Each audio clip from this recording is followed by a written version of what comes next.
Hello friends, good morning. आइए आपका अपना चैनल ज्ञानोदय में आप सभी का स्वागत है। हम डिस्कस करने जा रहे हैं हिस्ट्री से एक महत्वपूर्ण टॉपिक जिसका नाम है मौर्य कला की विशेषता। तो प्रश्न ही यही है कि मौर्य कला की विशेषताओं का वर्णन कीजिए और ये बहुत ही महत्वपूर्ण है। तो आइए हम उत्तर प्रारूप जानने का प्रयास करते हैं। कला मानव जीवन में एकता स्थापित करने तथा परंपरा को सुरक्षित रखने में महत्वपूर्ण भूमिका निभाता है। इस दृष्टि से मौर्य कला का महत्वपूर्ण स्थान है। इतिहास है। सिंधु घाटी को छोड़कर मौर्य काल से पूर्व जितने भी कलात्मक वस्तुओं का निर्माण हुआ उसमें लकड़ी, घास, फूस, मिट्टी की ईंटों का प्रयोग होता था। मौर्य काल में कला के क्षेत्र में पत्थरों का प्रयोग प्रारंभ हुआ तथा कलाकृतियाँ स्थायित्व हो गई। अब इसकी विशेषता को आप पाई चार्ट के द्वारा दो भागों में, एक डायग्राम के माध्यम से दो भागों में बांट लीजिए। एक राजकीय कला, दूसरा लोक कला। राजकीय कला में राजप्रसाद, स्तंभ, स्तूप और विहार। लोक कला में मूर्ति कला और मृत्यु भांड। तो आइए एक एक करके राजकीय कला को सर्वप्रथम देखते हैं, उसके बाद हम लोक कला की बात करेंगे। राजप्रसाद। मौर्य काल का सबसे पहला उदाहरण चंद्रगुप्त का राजप्रसाद है, जो एरियन के विवरण से भी पता चलता है। फाहियान ने इसे देवत निर्मित बताया। नगर नियोजन। चाणक्य ने अपने पुस्तक अर्थशास्त्र में बताया कि नगर के चतुर्दिक खाई थी, यथासंभव द्वार तथा बुर्ज थे। यह विवरण काल्पनिक नहीं वास्तविक पर आधारित है, जिसकी पुष्टि यूनानी रोमन लेखकों ने भी की है। स्ट्रेबो ने बताया कि पाटलिपुत्र गंगा और सोन के संगम पर स्थित था। राजप्रसाद की दीवारें लकड़ी की बनी थी, जिसमें तीर छोड़ने के लिए एक सुराख बने थे।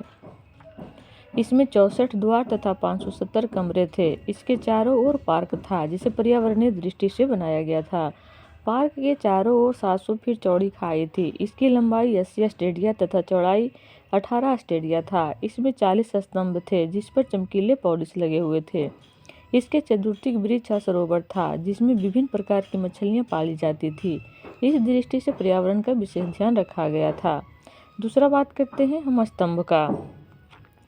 ये अशोक के समय एकाश्म पत्थरों से बनाया गया, जिसका निर्माण देश के विभिन्न भागों में किया गया था। अशोक ने लगभग 30 स्तंभ का निर्माण कराया, जिस फाहियान के अनुसार 5 तथा ह्वेनसांग के अनुसार 15 स्तंभों का उल्लेख किया गया है। स्तंभ दो प्रकार के होते थे, धम्मलिखीय स्तंभ और सादे स्तंभ। धम्मलिखीय स्तंभ को हम दिल्ली, मेरठ, दिल्ली टोपरा, इलाहाबाद, सांची, लौरिया अरेराज, लौरिया नंदनगढ़ से प्राप्त हुआ है। सादे स्तंभ को रामपुरवा, कोशम इत्यादि से प्राप्त किया गया। राजप्रसाद और स्तंभ के बाद हम अब आगे बात करते हैं स्तूप के बारे में। तो स्तूप का विवरण इस प्रकार रहा कि महात्मा बुद्ध के महापरिनिर्वाण के बाद उनकी अस्थियों को 8 भागों में बांटा गया तथा इन अस्थियों को जहां समाधि बनाई गई उसे ही स्तूप कहा जाता है। बौद्धिक परंपरा के अनुसार अशोक ने 84,000 स्तूपों का निर्माण कराया था। सांची का स्तूप, सारनाथ का स्तूप, धर्मगार्जियन का स्तूप आदि बनाने का श्रेय अशोक को है, जिसे कालांतर में बौद्धों का उपासना स्थल बना।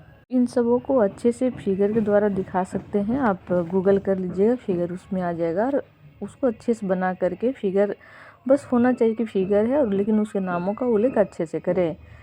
स्तूप 4 प्रकार के होते थे। शारीरिक, इसमें बुद्ध तथा उसके शिष्य के अंग रखा गया, जैसे बाल, नाखून, दांत आदि। उद्देशिका, इसमें बौद्ध के संबंधित स्थलों के निर्माण से है, लुम्बिनी, गया, सारनाथ, कुशीनगर आदि।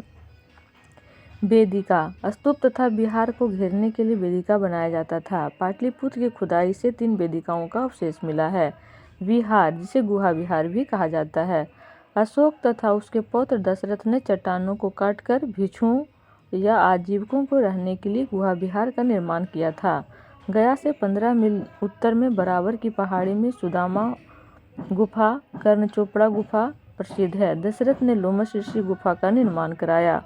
दशरथ ने अभिषेक के वर्ष गोविंद गुफा का निर्माण करवाया।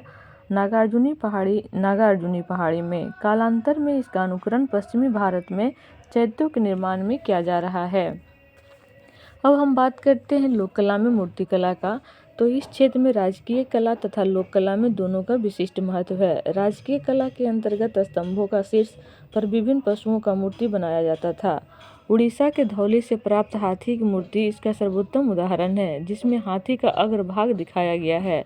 देहरादून के कालसी से प्राप्त हाथी की मूर्ति के पैरों के बीच में ब्राह्मी लिपि में गज तमेल अंकित है। लोक कला के अंतर्गत पटना के कुम्हरार से प्राप्त यक्षिणी की मूर्ति तथा चमार गृहिणी की मूर्ति प्राप्त हुई है। पटना से ही जैन तीर्थंकर की मूर्ति भी प्राप्त हुई है। हम राजकीय कला की बात करें तो हम अशोक स्तंभ बनाया गया है, सारनाथ का अशोक स्तंभ बनाया गया है, जिसे यूनेस्को द्वारा 1989 में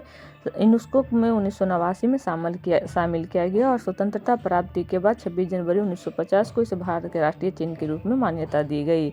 तो इस प्रकार हम देखते हैं कि हमारा मौर्य कला का विशेषता रहा। इसे आप 1 से 2 बार 3 बार ईयरफोन या ब्लूटूथ के माध्यम से सुनने का प्रयास करेंगे। यथासंभव 2-3 बार सुनने के बाद आपको याद हो जाएगा। तो आइए इसी के साथ हम अपने उत्तर प्रारूप को यहीं समाप्त करते हैं। जय हिंद, जय भारत।